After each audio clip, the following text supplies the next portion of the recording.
দক্ষিণ চব্বিশ পরগনার মহেশতলা পৌরসভার ২৮ নম্বর ওয়ার্ডের ১৫ বছরের পুরনো এক বিশেষ ঐতিহ্য বহন করে চলেছে সমাজসেবক জয়ন্ত চক্রবর্তীর বাড়ির জগদ্ধাত্রী পুজো। এই পুজো কেবল পারিবারিক আরাধনাই নয়, এটি কার্যত এই ওয়ার্ডের গ্রামের মানুষদের এক মিলন উৎসব। দীর্ঘ ১৫ বছর ধরে জয়ন্ত চক্রবর্তীর উদ্যোগে এই পুজো অনুষ্ঠিত হয়ে আসছে।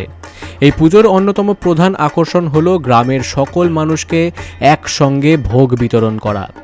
জয়ন্ত চক্রবর্তীর এই উদ্যোগকে কেবল একটি ধর্মীয় অনুষ্ঠান হিসেবে নয়, বরং তার সমাজসেবামূলক কাজের এক অঙ্গ হিসেবেই দেখছেন স্থানীয় বাসিন্দারা। মহেশতলার এই পুজো আরও একটি বিশেষত্ব হলো মায়ের প্রতিমা। চিরাচরিত জগদ্ধাত্রী মূর্তির বাইরে গিয়ে এখানে দেবীকে এক অভিনব রূপে সজ্জিত করা হয়। মায়ের এক পাশে সখা এবং অন্য পাশে সখী, এই দুটি বিশেষ মূর্তি স্থাপন করে পুজো করা হয়। মায়ের এই অসাধারণ রূপ দর্শন করতে প্রতি বছরই বহু ভক্ত ভিড় করেন চক্রবর্তী বাড়িতে। আমি ঈশ্বর বিশ্বাসী মানুষ, তা সেই হিসাবে আমার স্বল্প পরিধি জ্ঞানের মধ্যে আমি যেটুকু জানি যে জয়া এবং বিজয়া মা দুই সখী। এই জয়া এবং বিজয়া হচ্ছে মায়ের সখী এবং মায়ের